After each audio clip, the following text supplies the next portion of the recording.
Hey! Hi. Ça va Mélo? Oui. C'est vendredi, hein. Moi je suis content de clore cette semaine. Oui. J'ai appris ce que ça voulait dire TGIF Yes! grâce à toi. Et je suis heureux de le dire aujourd'hui. Honorée. C'est vrai? Donc ça vient du temps où on pouvait s'envoyer des messages sur MSN ou alors sur Oh. texter avec des téléphones où il fallait utiliser des chiffres pour trouver Le des lettres. On raccourcit, c'est tout. Exactement. Donc thanks God. Thank God it's Friday. Donc Dieu merci que c'est vendredi. Non, mais oui, ça se complètement. traduit quand même pas si mal. Oui, non, Dieu merci que c'est vendredi. Enfin, je sais pas si j'utiliserai le mot Dieu, mais oui, enfin, Voilà. merci, c'est vendredi. Tu vas passer une bonne semaine? Oui. Tu m'as dit en début de semaine, cette semaine, ça va être chill. Joke? Souhait qui n'a pas été réalisé. Mais c'est ok, c'est Ok. correct. Là, c'était busy, mais il y avait juste plein de choses, mais c'était pas busy mauvais. Busy mauvais, T'sais, j'aurais pas comme mieux voilà, dit, moi. Voilà, je suis pas fatiguée du tout. Ok, grosse semaine pour moi aussi. Il y a vraiment pas mal de choses qui se préparent. Ouais. La francophonie de la Nouvelle-Écosse est quand même assez riche, on va pas se mentir, avec beaucoup de projets. Surtout quand t'es les deux pieds dedans et la tête dedans. Donc, non mais c'est cool. Donc, juste pour rappel pour les gens qui nous rejoignent, c'est peut-être la première fois où vous nous regardez. Nous, on aimait. Genre nice.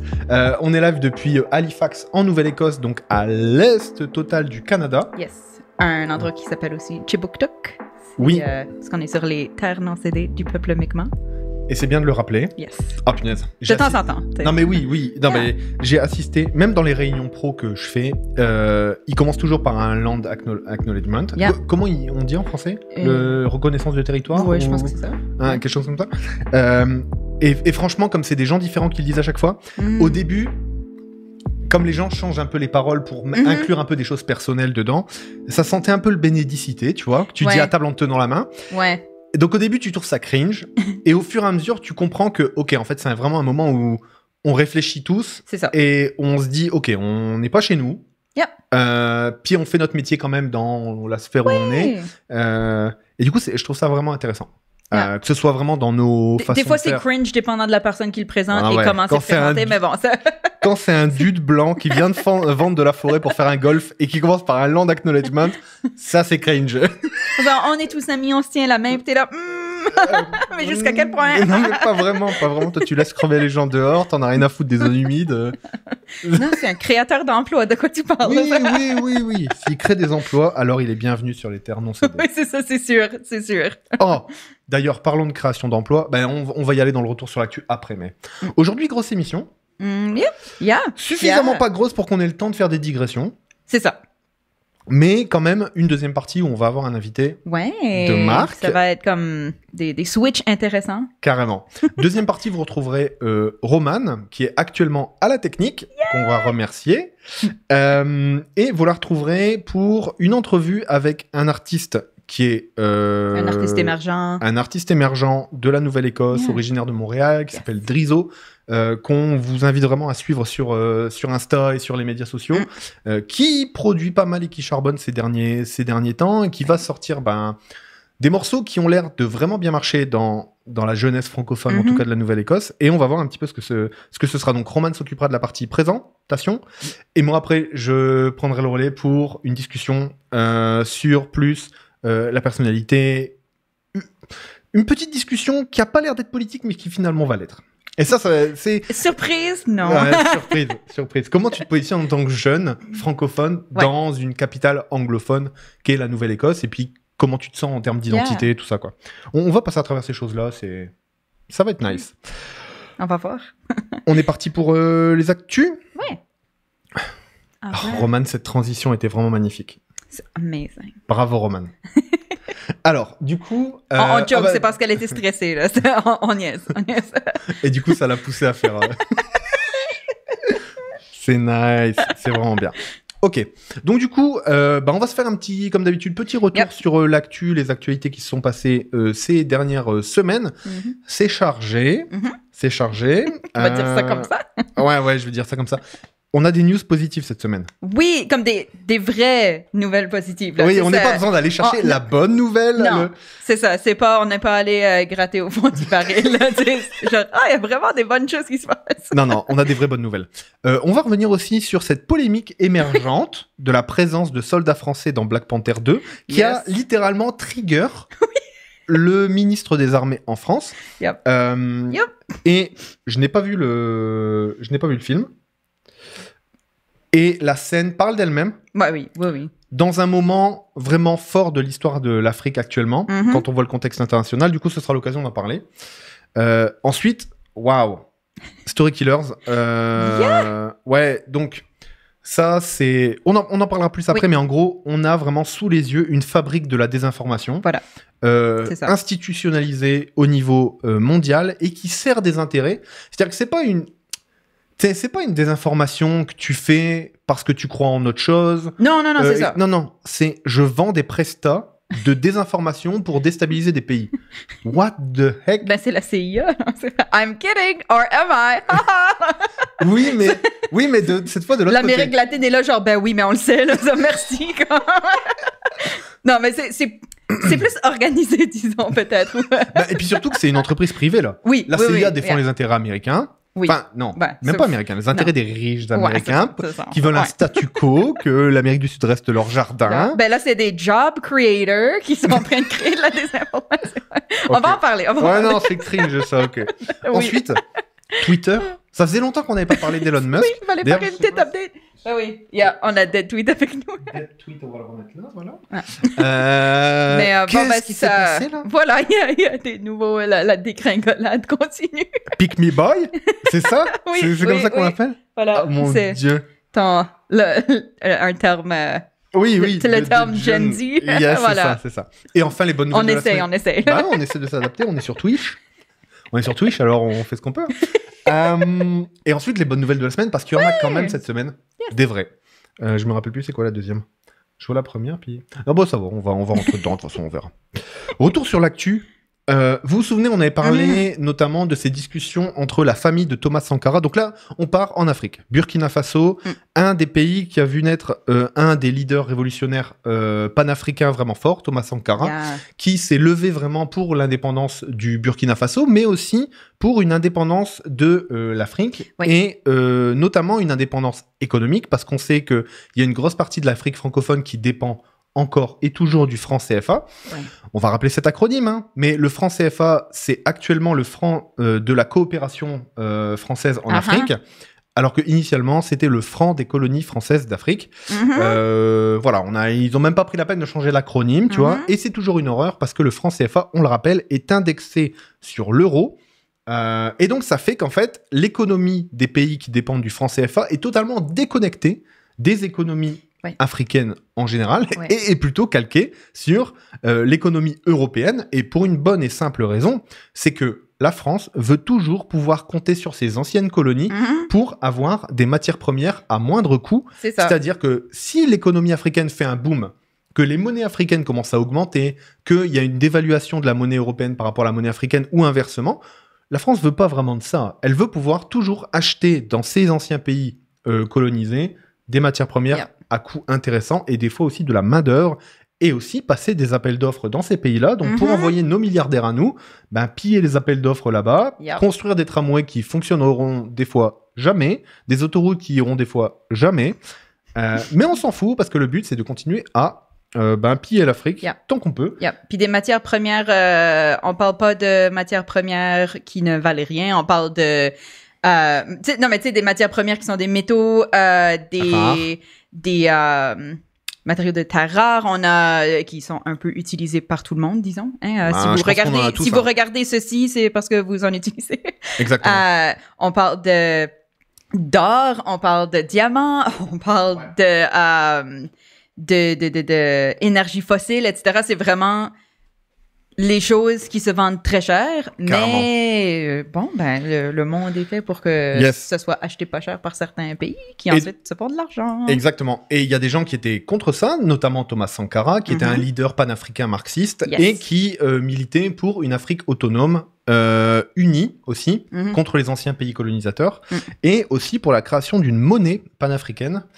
Chose qui changerait actuellement beaucoup la donne si ça avait été fait dans les années 80 comme Thomas Sankara le souhaitait. Bref, on a un peu digressé, mais Thomas Sankara s'est fait assassiner par des putschistes dans les années 80.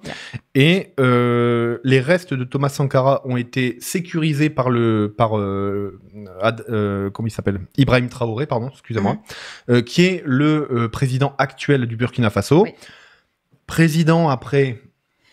Pas mal de choses, un coup d'État, mais il semblerait que Ibrahim Traoré veuille prouver sa bonne foi, organiser des élections et retourner un peu dans une ligne, un peu comme Thomas Sankara. Et ils se sont arrangés pour récupérer du coup les restes de Thomas Sankara et lui donner enfin sa dernière demeure. Ibrahim Traoré voudrait que les restes de Thomas Sankara soient inhumés dans le mémorial Thomas Sankara, en gros. Ce qui serait logique. Ce qui serait logique, mais la famille de Thomas Sankara dit que ça pourrait symboliser une seconde mort, parce que c'est le lieu de son assassinat. Du coup, c'est juste un suivi par rapport à cette actualité-là. Les deux sont pas d'accord. Comment tu fais pour t'opposer Non, mais tu veux dire avec des raisons légitimes, là. Exactement. Comment tu fais pour t'opposer à un leader du Burkina Faso quand t'es une famille de l'ancien leader qui s'est fait assassiner ? Tu sais, t'as pas trop envie. Bref, donc, pour dire qu'il y aura encore des développements là-dessus, mais en tout cas, moi, à titre personnel, j'ai vraiment hâte que cette histoire ne soit pas soldée, parce qu'elle sera jamais soldée.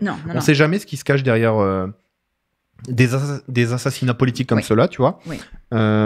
Et on va le rappeler, on va parler après de Black Panther, on en a parlé dans le sommaire, mais Thomas Sankara a rencontré de manière assez régulière les leaders Black Panther en Amérique du Nord, et il se crée quelque chose. On est en plus en plein mois de février au Canada, c'est le mois de l'histoire des Noirs. C'est intimement lié.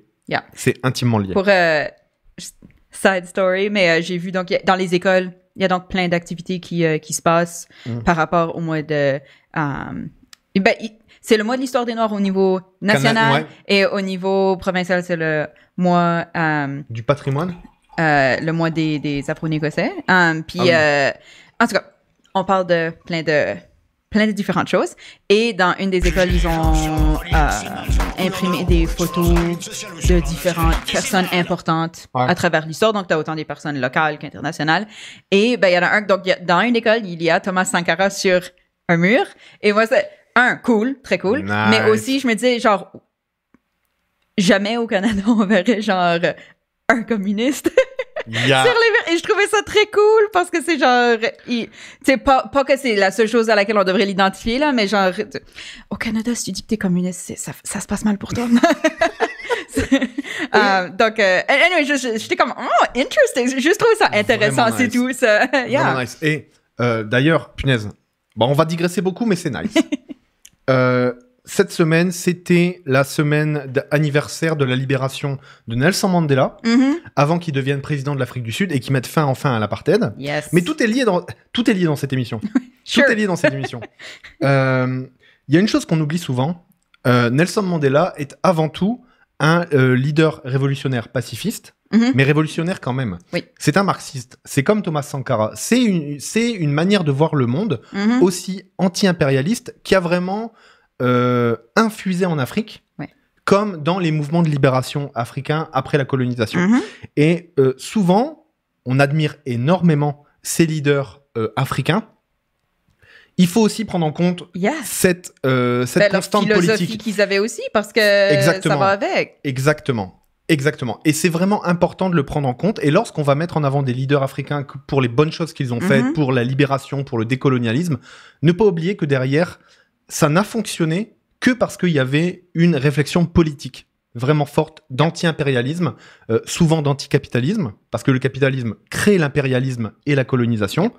Par nature, c'est le système qui se nourrit des exploitations, des humiliations et des discriminations. Donc clairement, c'est vraiment une bonne chose.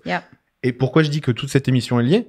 Elon Musk et Nelson Mandela ont une histoire commune, très commune. Elon Musk est un patron qui est issu qui est africain du Sud, et dont le papa était propriétaire de mines d'émeraude en Afrique du Sud.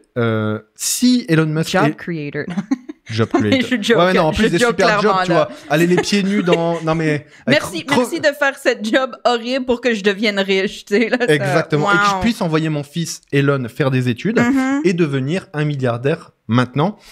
Elon Musk, c'est... on peut facilement imaginer le père d'Elon Musk en train de crier toute sa haine contre Nelson Mandela à l'époque. Parce que Nelson Mandela, quand il arrive au pouvoir, il y a ce côté un petit peu « barrez-vous les Blancs », quoi. Il y a ce côté un petit peu « et les colons », quoi. Barrez-vous, rendez-nous nos intérêts économiques. Donc toi, ta mine d'émeraude où t'as exploité mes frères pour tirer ta richesse personnelle et envoyer ton fils faire une école d'ingénieur en Amérique, c'est fini, quoi. Donc, ne jamais oublier que derrière ces sortes de mythes historiques, il se passe des combats vraiment puissants. Et Elon Musk ne serait pas là si Nelson Mandela n'avait pas été emprisonné. Si le père d'Elon Musk n'avait pas exploité les sous-sols d'Afrique du Sud, etc., etc. Tout est lié, les amis. C'est bon, je pense qu'on a fait le tour sur Thomas Carr. Oh Yeah! All right, on revient sur notre ami J.K. Rowling. Mais qu'est-ce qu'elle a fait? Donc, on en a parlé la semaine dernière. Il y a Hogwarts Legacy, qui est le jeu vidéo open world, qui est basé sur l'univers de Harry Potter, qui est donc de la série de livres créée par J.K. Rowling. Et puis, c'est que là, apparemment, elle veut faire un podcast, où il y a un podcast qui va sortir, le podcast s'est fait, pour dire qu'elle a été mal comprise. Elle a été mal comprise d'avoir dit des trucs anti-trans pendant les 5 dernières années sur Twitter. OK! Non, mais surtout en ayant pris des positions vraiment fortes, quoi. Oui. Genre, lol, les femmes trans, c'est des hommes en robe. Non, je sais pas ce que je voulais dire, par contre, tu m'as mal compris. C'est comme, Du coup, je vais faire une heure de podcast pour expliquer ma blague. Yep.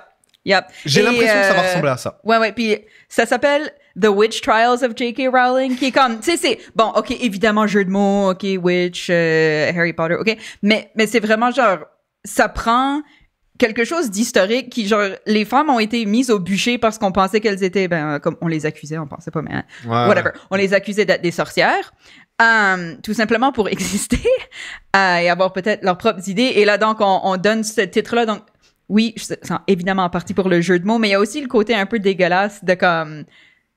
Je sais pas, il y a vraiment beaucoup de gens qui sont morts parce que ils avaient, je sais pas, osé penser pour eux-mêmes. Et là, bravo milliardaire d'avoir dit ce que tu pensais sur les personnes trans, comme... Wow! Entre-temps qu'il y a un personnage trans dans Hogwarts Legacy. Mais est-ce qu'il s'agit du transwashing ou pas? On va juste dire que c'est un personnage donc que tu peux pas incarner. Alors c'est juste un random personnage qui est là et qui dit probablement une phrase et c'est tout. Et apparemment que ce personnage est trans. D'après qui, je le sais pas. Est-ce que le personnage arrive en disant bonjour, je suis trans, comme je sais pas. Ça, bonjour, voici mes pronoms. Ouais, c'est ça. Comme tout le monde ferait, tu sais, what? En tout cas, je suis sûre qu'il y aura une réaction au podcast. Ouais. Je suis curieuse de l'écouter. En même temps, je sais pas, j'ai pas envie de donner j'essaie de pas donner des views, des whatever là Mélo. Il n'y a pas de consommation éthique dans le capitalisme. On peut faire ça. Oui, mais en même temps, il y a aussi des choix personnels qu'on fait. Je comprends.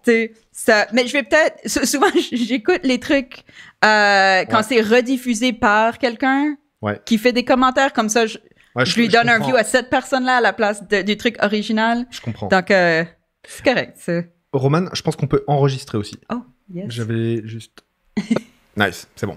Excusez-nous. Des side joke techniques. Oui. Ouais. Punaise, ça me permet de faire mon point. Yes. Par rapport à ça, tu vois, cette consommation éthique ou non,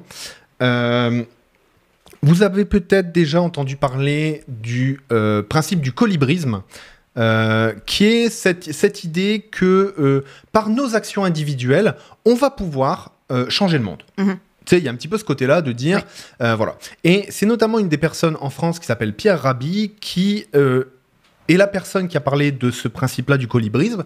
Et quand il s'adresse à une foule, donc lui était un militant écologiste, mais c'était surtout devenu un businessman des conférences écolo, en fait, une sorte de gratteur de bobo, là, un truc du genre. C'est devenu ça, un peu Pierre Rabhi. Et en fait, ce qu'il disait, c'est que il racontait une fable alors amérindienne, ça marche pas, autochtone d'Amérique du Sud, amazonienne. Et cette fable dit la forêt est en feu et les gros animaux quittent la forêt qui est en feu. Et donc, ce que croisent les animaux qui quittent ça derrière le désastre qui vient, ils croisent un petit colibri qui a pris une goutte d'eau dans son bec et va la déposer sur le feu.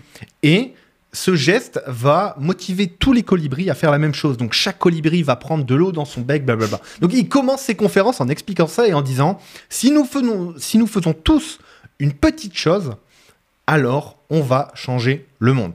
C'est ça son point de départ. Okay. Or, ce qu'il ne raconte jamais, c'est la fin de la fable. La fin de la fable, elle est simple.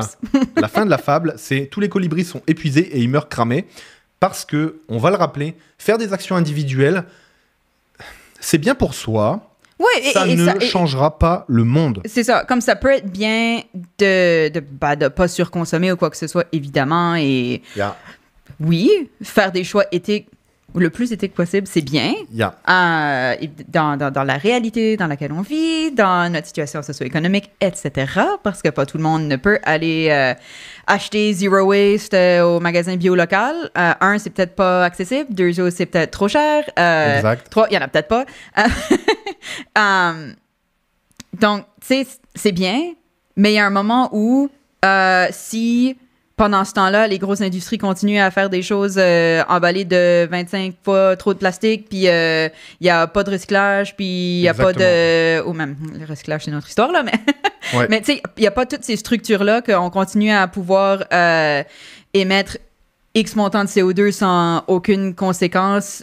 Exact. Ben, ton Zero Waste, il va pas aller très loin. Non. Donc...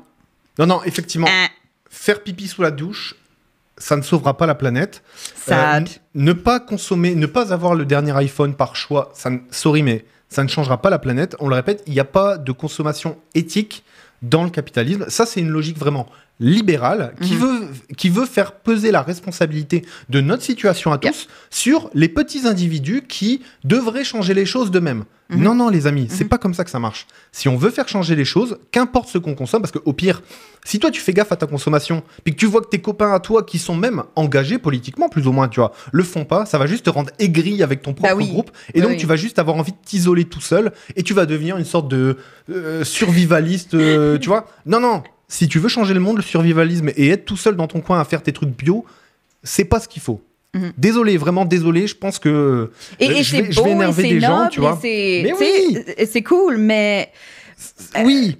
S'il y a une personne qui fait pousser des carottes pour 25 personnes, awesome, wow, parfait. Cool. Mais 25 personnes, c'est pas la population mondiale qui est en train de crever de faim pendant ce temps-là. Je suis désolée, comme si on change pas le système qui fait le reste des carottes pour que personne meure, ben, tu sais, cette une personne-là, good for you. Exact. Mais la Terre va encore être en train de cramer, puis les gens seront encore dans le besoin.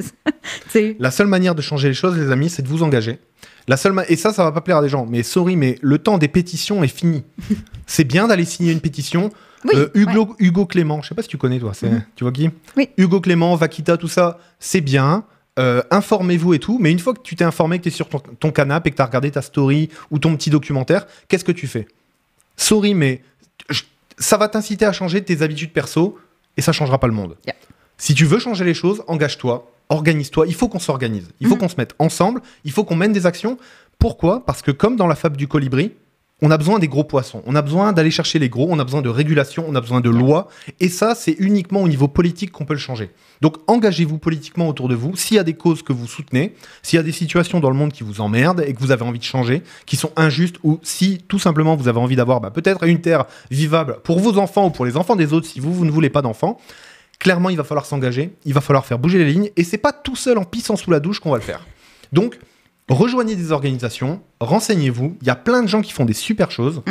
Continuez de vous documenter et ne succombez pas à cette logique libérale qui est de dire la responsabilité du monde est sur vos actions individuelles. Non, Achetez ce que vous pouvez, en fonction de ce que vous pouvez, sentez-vous bien, mais ne culpabilisez pas pour ça. Faut les faire chier, les gros, là. C'est les gros qu'il faut aller chercher. Nous, on pourra rien faire tout seul. C'est ça que je voulais dire, parce que pour moi, je trouve ça vraiment... Non, mais c'est super important. Et après ça, on se retrouve dans... je sais pas, genre, il y a quelqu'un qui va me dire « faut pas prendre sa voiture, jamais. Moi, j'habite au milieu de nulle part, j'ai pas le choix de prendre ma voiture. » Exact. Oui, j'ai fait le choix d'aller vivre au milieu de nulle part, mais bon... tu sais, et là, je vais me dire, OK, oui, mais genre, ma consommation de viande, elle est inexistante, donc j'émets moins que quelqu'un qui va conduire X montant de kilomètres de toute façon. Alors, mon kilométrage, il est neutre, mais, tu sais, quelqu'un qui va, je sais pas, se déplacer à pied partout, mais va aller prendre un avion 3 fois par an, ben, c'est quand même beaucoup plus que ce que moi je veux faire. Mais le point, c'est pas que moi, je sois fâché contre quelqu'un qui décide de prendre l'avion. Non. C'est pas ça le point. Ça nous amène nulle part. Ça fait qu'on est fâchés les uns contre les autres pour la façon dont on essaie d'exister au mieux possible. Exact. Et donc, il faut réfléchir. Et pendant ce temps-là qu'on fait ces calculs fâchés, ben, guess what? Les grosses industries, elles continuent de polluer, puis elles s'en foutent. Oui, et puis on permet pas des moyens de transport alternatifs. Yep. Moi, je suis persuadé que l'avion est accessible à tous de manière raisonnable si on le garantit déjà de 1 à tous, si on a un trajet régulier de temps en temps, tu vois, et si on fait gaffe à d'autres choses. Si on a envie de voyager, il faut faire des choix. C'est-à-dire il faut arrêter de bouffer de la viande, les gars. Mais il faut pas le décider individuellement. Il faut pas se dire, bon moi j'arrête de bouffer de la viande, je peux prendre 10 fois l'avion par an. Non, c'est ça. Il faut dire, au niveau global, on réfléchit, on a un projet. Yep. Combien ça coûte de tous bouffer de la viande? Combien ça coûte de tous prendre l'avion? Puis on fait le choix, on décide, on arbitre, mais au moins que la discussion soit ensemble. Tu vois, bon alors là j'oppose à avion et viande et tout, c'est pas aussi simple, mais globalement qu'on soit tous autour de la table pour avancer quoi, parce que sinon. Savais-tu que à un moment je pense que j'en parlerai plus, mais savais-tu que l'empreinte carbone par individu c'est quelque chose que BP a créé pour rendre ça individualisé? BP, ce ne serait pas une compagnie pétrolière, mais non? Étrange peut-être. Oh putain. Donc en fait c'est du greenwashing. C'est une façon de calculer plein de choses, c'est très utile pour plein de choses, j'en l'enlève pas, mais ça a été utilisé pour dire à l'individu, c'est à toi de changer ta façon de vivre versus nous on pollue tout, merci. Voilà. Putain. Mais voilà. Cette logique dégueulasse de remettre la responsabilité sur le genre. Mon Dieu. Ben voilà, responsabilité dégueulasse. Non, mais c'est ça. Alors, bon, vous connaissez l'état du système ferroviaire, des trains aux États-Unis. C'est un peu pourri. Ouais. Voilà. Vous l'avez peut-être vu passer. C'est passé un peu sous le radar des médias, mais il y a eu un déraillement de train dans l'Ohio qui transportait des produits chimiques, qui a explosé, qui a donné des fumées toxiques énormes. Et le hic, c'est que ça n'a pas fait la une des médias américains pour aussi une raison. C'est que c'est dans une petite banlieue un peu pauvre et que du coup il n'y a pas vraiment grand chose autour. Ouais, non, donc c'est pas très intéressant. C'est les gens qui habitent là, c'est pas des. Bof. Tu vois, c'est pas des gens. Whatever. Tu vois. Donc voilà. Mais fallait juste le mentionner. C'est un drame écologique qui est en train de se passer en Ohio. Il me semble que la liste. Tout le monde dans ce coin-là ou dans le. Comment je veux dire, le courant d'air lié à tout ça, il commence à avoir plein de problèmes de respiration. Weird. Surprise. So ils ont dit, non, c'est safe. Il y a un gros nuage noir. C'est safe. Sure. Oui, sure. Bien sûr. Oui. Puis à côté, il y a une forêt, il y a des champs, etc. On voulait juste le mentionner. Bon courage aux habitants de ce coin-là. De la même manière, bon courage aussi, on n'en a pas trop parlé, mais... je pense qu'on attend juste peut-être plus de updates. Parce que pour l'instant, c'est juste un drame et c'est tout. Ouais, la Turquie, c'est vraiment ouf ce qui se passe. Et aussi des régions qui sont moins couvertes parce qu'il y a moins d'organisations comme la Syrie. Et on va avoir une pensée aussi. J'ai pas trop regardé ce qui se passait au Kurdistan. Donc le Kurdistan, notamment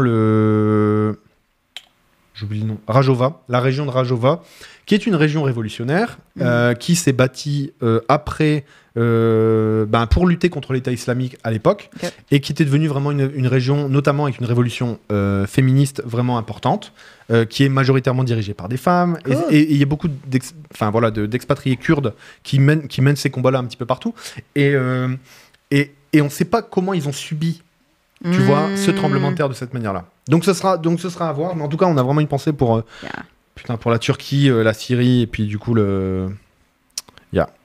Bon, je vous parle vite fait de ça. Yeah. On a C'est pas un mal coup de cœur. digressé. Ouais, c'est un gros coup de cœur. Bernard Friot, vous connaissez peut-être, économiste, sociologue, qui est parmi ce qu'on va appeler les économistes hétérodoxes, c'est-à-dire qui ne pensent pas, qui ne croient pas en cette religion capitaliste. Tu vois? Ok. En gros, et qui le dénonce clairement là-dedans, ça fait même un peu flipper, tu sais. Yeah. Si tu comprends pas un peu comment marche l'économie, etc., tu regardes cette entrevue-là, tu flippes ta race. Le mec, il te dit, le salaire, c'est un truc pour continuer de t'exploiter. Ah bon? Bah, je pensais que le travail, ça désaliène, ça rend libre, etc., etc. Enfin, non, ça rend pas libre. Justement, ça c'est une phrase un peu nazie, donc voilà. Juste un petit peu. Juste un petit peu. D'ailleurs, ça a été dit à l'Assemblée nationale française. Je sais pas si t'as vu passer. Il y a un mec qui a quand même balancé ça, quoi. Oui, tranquille. Bon, bref. Ça, dans mon cours d'économie en ce moment, c'est pourquoi est-ce que le salaire minimum, c'est quelque chose qui est utile pour l'employé. Puis en fait, c'est pour parce que ça te donne un pouvoir Exact. de marchander. Puis t'es là comme, oui, mais c'est pas correct. c'est mal. Je peux l'expliquer, mais je suis pas d'accord avec. Exact. Attends, c'était le salaire minimum? Oui, là, c'était le salaire minimum. C'était en gros pour... En tout cas, ma réponse, c'était, ça veut dire que tu peux dire soit je vais aller travailler ailleurs parce qu'on me paye autant pour moins de choses, ou alors, paye-moi mieux parce que le salaire minimum, c'est ça, et les nouveaux, ils se font payer ce montant-là, donc moi, je veux me faire payer mieux. Ce qui, dans le monde dans lequel on est, c'est logique, mais c'est là où tu dis, ouais, mais that sucks, comme, OK, j'aime pas ça. Bernard Friot, lui, ce qu'il dit, c'est que on produit la richesse, tous. Et on la produit tout le temps. Du coup, ce qu'il dit, c'est qu'on ne devrait pas recevoir du salaire en contrepartie de notre travail, mais qu'on pourrait recevoir le salaire de toute façon, à vie dès nos 18 ans, tu vois, et qu'en contrepartie, on ferait ce qu'il y a à faire. Parce qu'on a tous envie de bosser. On a tous envie de faire des choses. Il y en a qui ont envie de faire de la musique, il y en a qui ont envie de faire des choses. Et en gros, pour combler les métiers que les gens aiment pas trop faire, particulièrement, tu aurais des échelles de salaire. Et ce serait pas basé sur les responsabilités que tu as, mais c'est plutôt sur la rareté du nombre de gens qui ont envie de faire un emploi. Et l'échelle de salaire serait de 1 à 3. C'est-à-dire que tu pourrais pas gagner plus de 3 fois ce que quelqu'un gagne. Tu vois? Et en gros, bon bref, je vais pas expliquer tout ce que lui a dit. Lui, il a travaillé une vie entière sur ces questions économiques. Mais en gros, allez voir si vous avez l'occasion cette entrevue de Salomé Saké et de Bernard Friot. Ça permet vraiment de faire un pas de côté dans le monde dans lequel on vit. Et j'ai trouvé ça vraiment intéressant. Et surtout, c'est tellement rare que Bernard Friot se retrouve avec une audience pareille que ça mérite d'être vu. Cool. Voilà, j'hésiterai pas. Je pense que mardi prochain, je vais streamer cette vidéo et puis je réagirai avec les gens qui le veulent. On va se regarder ça. OK. Alright, on a parlé de... On a parlé de ChatGPT. On a parlé d'intelligence artificielle quelques fois.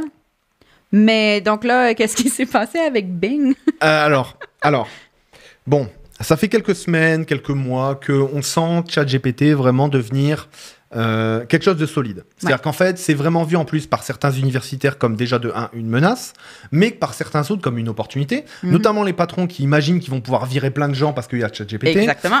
On a vu en Inde, une des premières entreprises à avoir déclaré ChatGPT comme étant le nouveau CEO de l'entreprise.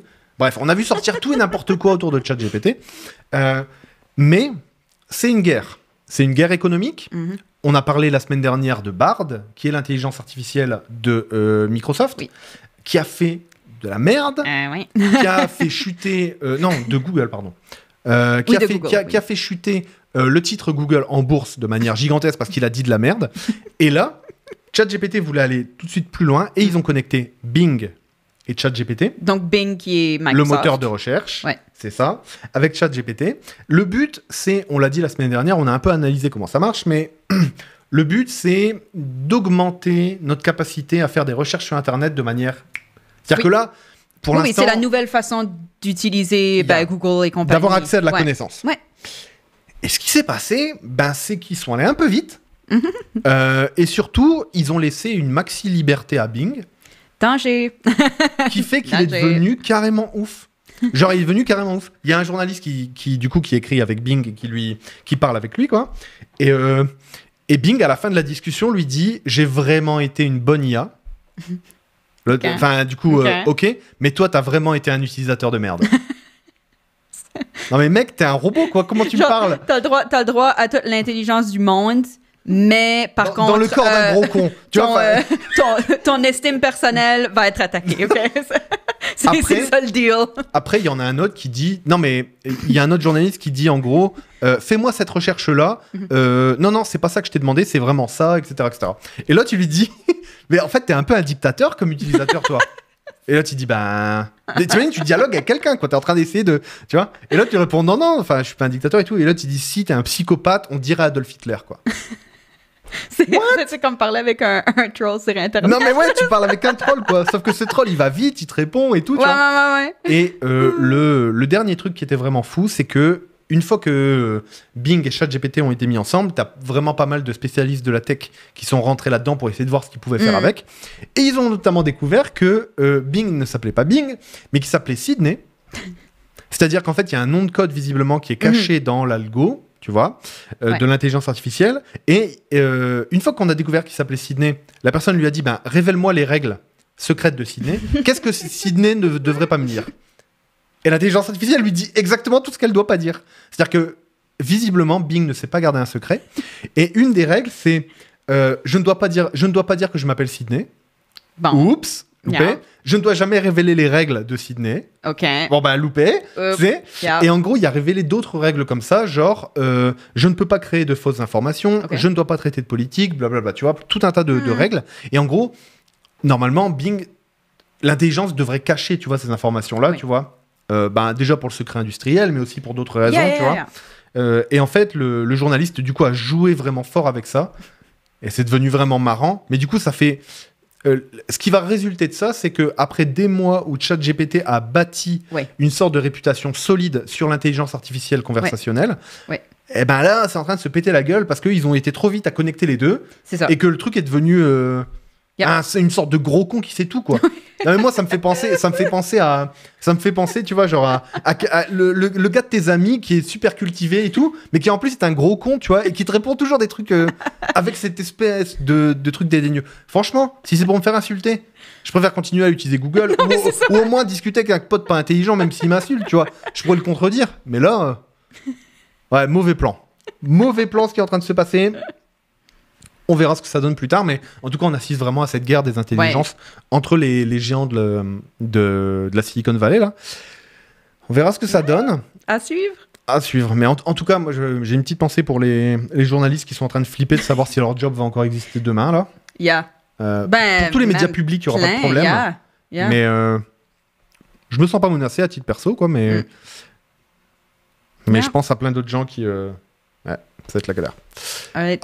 Puis dernier tour d'actu, la France entre en grève générale le 7 mars pour lutter contre la réforme des retraites. Qu'est-ce que ça veut dire, grève générale ? La grève générale, c'est une manière de... Non, je vais le dire plus simple.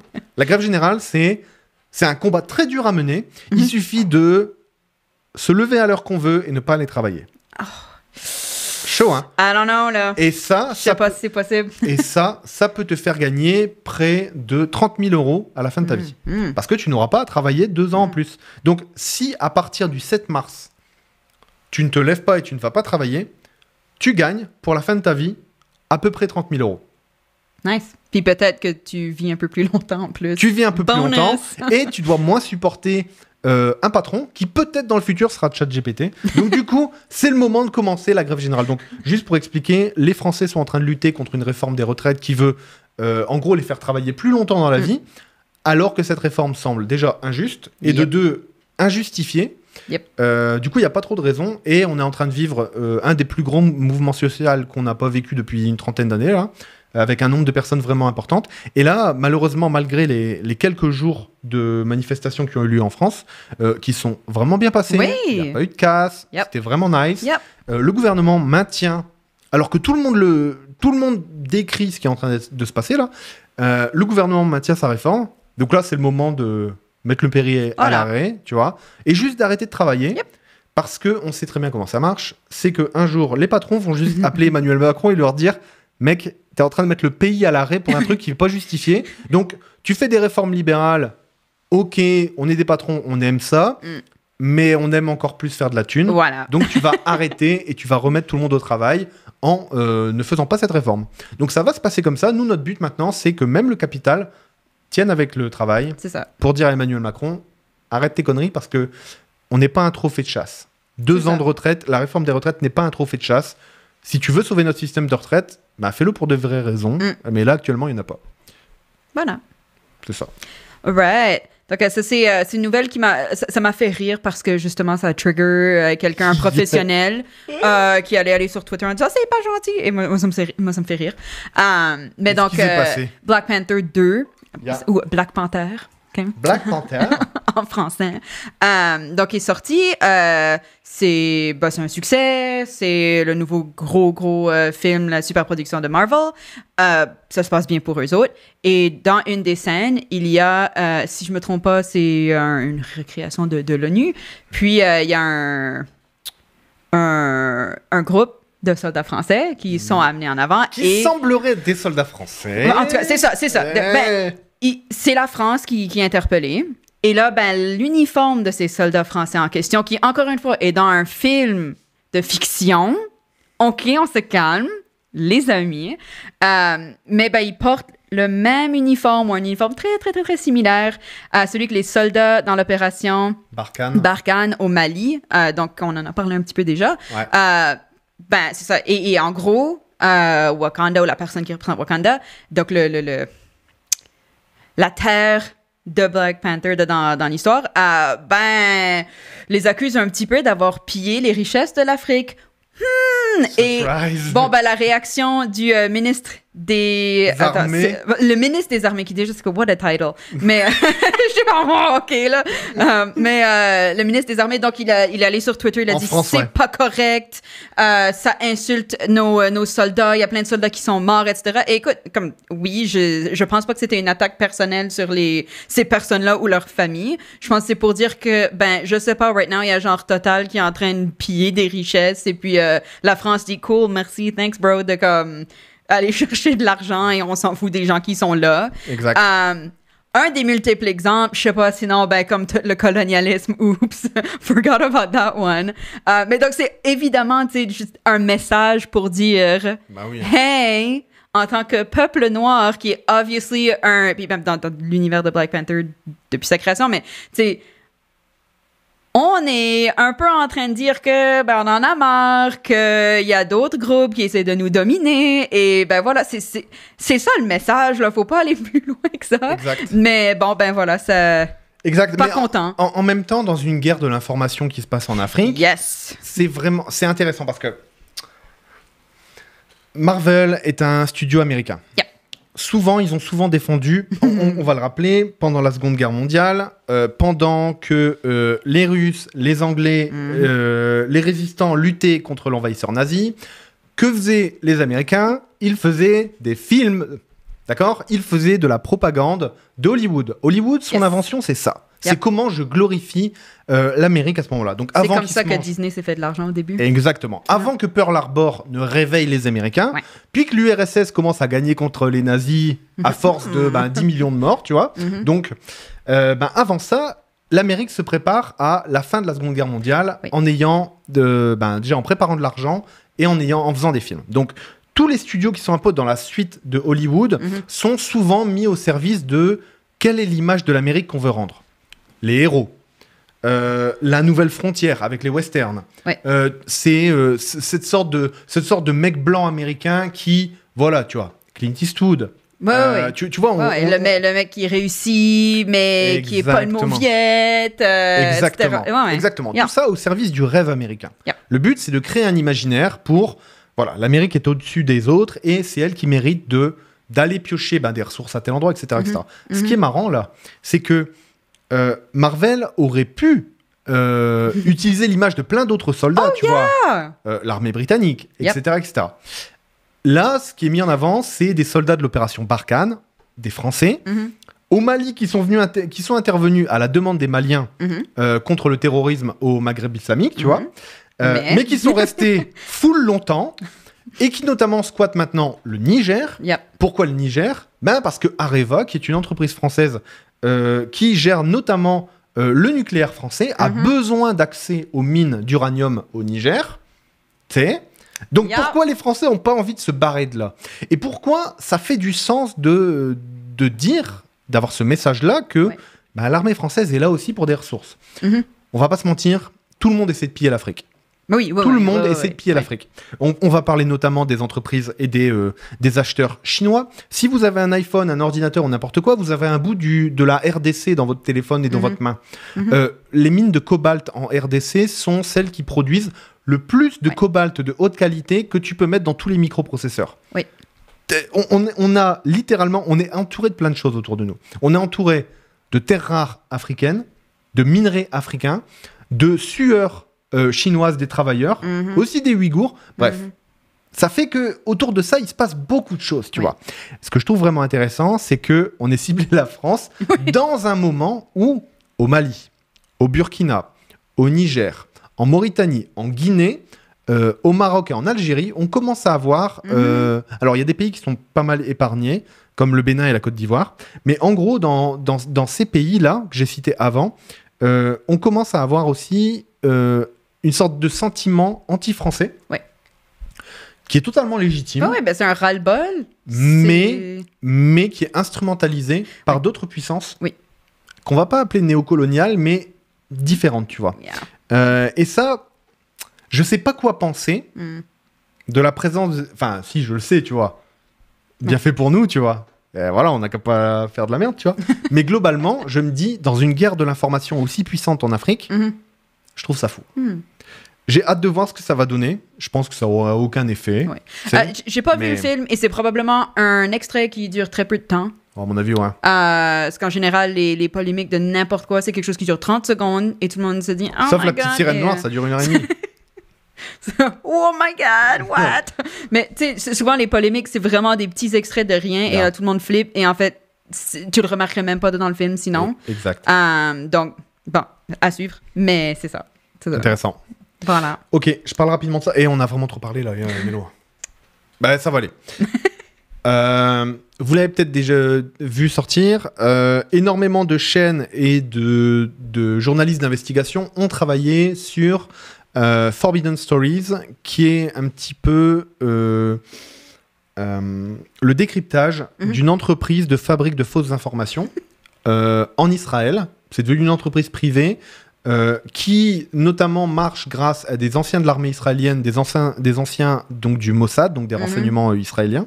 Et en gros, cette entreprise se met au service de gouvernements ou de personnes pour créer de la fausse information. Et ils ont notamment une technique qui est vraiment folle. Ils sont capables de créer rapidement des avatars, c'est-à-dire de créer rapidement des faux comptes, mais pas des faux comptes comme des trolls où il n'y a, pas d'amis, puis il n'y a pas de vie, puis tu sais, c'est un troll, non. Ils sont capables de créer des personnes qui ont l'air vraies, c'est-à-dire qu'ils vont leur créer une vie, ils vont leur créer des comptes sur Amazon, des reviews sur Airbnb, ils vont leur mettre des amis et ils vont aussi leur mettre des centres d'intérêt crédibles, etc. Et ils ont plusieurs armées de 50 à 60 000 faux avatars, dont ils se servent pour spread des fausses nouvelles. Et ils ont notamment un des... Je suis rentré un peu dans le dossier, mais il me faudrait plus d'informations pour pouvoir rentrer dedans, mais je vais juste dire ce que je sais et ce que j'ai compris. Au Burkina Faso, notamment, il y a le gouvernement au pouvoir en 2020 qui aurait demandé à ce qu'on discrédite la Croix-Rouge. En disant que grâce à la Croix-Rouge, les terroristes sont capables d'être plus mobiles et plus destructeurs en Burkina Faso, tu vois. Le but, c'était de faire partir la Croix-Rouge du Burkina Faso pour d'autres intérêts. Et je vais aussi préciser une chose, cette entreprise a été consultée pour retarder et annuler le référendum d'indépendance de la Catalogne. C'est-à-dire toutes les choses très critiques dans le monde, là, comme no offense, Catalogne, I love you, mais tu sais... Tous les trucs qui peuvent se jouer sur le fil, comme un référendum, tu vois, visiblement, cette entreprise est dedans pour faire basculer d'un côté ou de l'autre. Je vous conseille vraiment d'aller lire cette étude. J'espère qu'un documentaire type film sera fait bientôt, qu'on puisse regarder ça ensemble, etc. Par eux, et ils vont dire ce qu'ils veulent. non, du coup, pas par eux. Mais bref, si vous lisez l'article, vous allez juste halluciner. Je passe à ça. Donc, on n'a pas beaucoup de temps pour en parler, mais essentiellement, voilà, notre mascotte est de retour. Pour ceux qui écoutent en podcast, c'est un squelette d'oiseau parce que Twitter, il va mal. Mais là, la nouvelle chose, c'est que donc Elon Musk, bon, ça se passe pas très bien. Et il a essentiellement demandé à ses employés à Twitter de rendre ses tweets plus visibles à un maximum de gens. Donc... Le mec, il boude parce que les gens aiment pas ce qu'il fait, tu vois. Et comme il a acheté l'entreprise, il veut qu'on le voit. Genre, à quel point est-ce que t'es genre freaking seul pis que t'as pas... Oh Man, mon Dieu. je sais même pas. Non mais en plus, ce qui est ouf, c'est à l'origine de cette colère, un tweet du président américain Joe Biden publié à l'occasion de la finale du Super Bowl ce dimanche 12 février. Non mais oui, c'est ça, tu vois. Ouais, l'origine de cette colère, tu vois. Voilà. Donc le 12 février. Selon les chiffres diffusés par Twitter, la publication a été vue 29 millions de fois. Ah oui, donc celle du président pour lui, américain. Les vues sont plus importantes que les likes. Oui. Donc en gros maintenant, c'est ça qui vaut plus. C'est combien de gens ont vu ce que tu as fait versus comment les gens ont réagi. Et le tweet, lui, d'Elon Musk par rapport à ce même sujet n'a été vu que 9 millions de fois. Et donc, qu'est-ce qu'il a fait ? Furieux, il a supprimé son tweet et il a convoqué ses ingénieurs en disant « Pourquoi on me voit pas ? Pourquoi on me voit moins que le président américain ?» Juste. Ah mais moi je suis ouf, hein. Je comprends pas. Ce mec est un enfant gâté et il tient dans ses mains un des médias les plus puissants au monde. Je trouve ça incroyable. Bon bref, dead tweet, on va te ranger. Écoute, moi j'envoie de la compassion à tous les professionnels et gens ultra connaissants qui travaillent à Twitter, qui ont maîtrisé leur... oui, mais les gens qui restent savent quand même ce qu'ils font. Mais les gens qui restent, c'est parce que c'est des vieux fanboys, tu vois, non? Peut-être qu'il y en a peut-être qui disent... Ou des sadomaso, tu vois. Ou il y en a peut-être qui, tu sais, ils savaient vraiment Twitter à cœur. Tu sais, tu travailles là-dedans et là, Mais non, mais une fois que t'es racheté par un gros con comme ça, tu te barres, non? Je sais pas, peut-être qu'elle... C'est ça, le côté sadomaso où tu te dis non, je veux voir à quel point ça va aller mal. Oui, je vais rester jusqu'à la fin. Je veux qu'Elon Musk il m'exploite jusqu'au bout. Bref, une petite ordure, comme d'habitude, hein, Elon. Hein. Salut. Yep. Et on finit avec les 2 bonnes nouvelles. Il nous reste 2 minutes pour faire les bonnes nouvelles. Amazing. 1 minute par nouvelle, c'est parfait.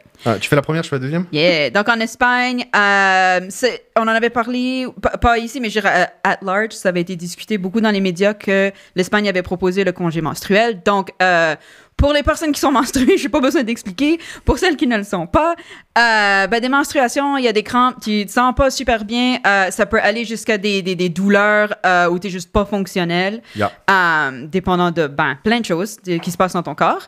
Et donc, finalement, ça a été approuvé qu'il y avait donc un congé menstruel. Alors, si t'es pas OK, comme pour plein d'autres choses qui se passent dans ton corps, tu peux rester à la maison. Et ça, c'est nice. Vraiment nice. Puis il y a aussi l'autodétermination du genre a été... à partir de 16 ans, a été reconnu aussi, ce qui aussi est très nice. Et pour les gens qui savent pas qu'est-ce que c'est, suivez pas J.K. Rowling. Je fais la deuxième? Oui. Blaine Higgs, qui est le premier ministre du Nouveau-Brunswick, qui est la seule province canadienne officiellement reconnaissant les 2 langues, ayant 2 langues officielles, le français et l'anglais. Oui. Eh bien, lui, il avait un projet de réforme pour réformer l'immersion française dans les écoles, c'est-à-dire, en gros, pour lui, c'était... Fermer les écoles francophones parce qu'elles coûtent trop cher. Voilà, parce que lui est un mec piloté par... Mais il est anti-français, comme il est anti-francophone depuis le début de sa carrière, là, ouvertement. Là. Exactement. Et là, après avoir fait un meeting de merde où il a fini sur la chanson « Should I stay or should I go ?»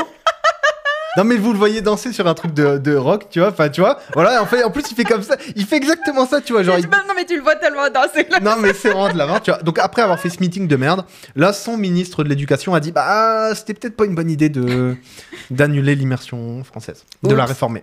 Donc du coup il revient en arrière et ça, on sait qu'il y a plein de gens qui nous suivent au Nouveau-Brunswick à qui ça va faire très plaisir. Maintenant, il faut qu'il s'en aille. Yeah. Si jamais vous voulez un peu plus, pas directement d'informations là-dessus, mais sur le Nouveau-Brunswick at large, on a fait une entrevue il y a quelques mois avec Kevin Arsenault, qui est juste badass. Je pense que c'est le titre officiel qu'il devrait avoir, qui parle un peu de la situation politique, mais en général. Donc, je recommande d'aller investiguer ça. Exactement. Voilà. On va se faire une petite pause. Yes. C'était vraiment... On a parcouru... quand même pas mal de sujets. Oh, c'est bien. C'est bien. On va se faire une petite pause. On se retrouve d'ici à peu près 7-8 minutes. Moi, je reviens pas. Eh oui, au revoir Mélo. Goodbye. Au revoir Mélo. Pour cette semaine. Oui. Je vais être là, je vais écouter. Tu restes là pour manger des pâtes quand même. Ben oui. Yeah. Bien sûr. Ok, donc on se retrouve juste après avec Roman qui va passer en entrevue avec Drizo. Et c'est ça. Et puis après, c'est moi qui prendrai le relais pour continuer de parler avec Drizo. On a de la chance d'avoir des artistes aussi, des jeunes, des gens qui font des choses. Yes. Puis on l'a en studio, ce qui est toujours très cool et très fun. Yes. Yeah. Bon, on se retrouve dans 5 minutes. Yes, à la semaine prochaine pour moi. Ouais, salut Mélo.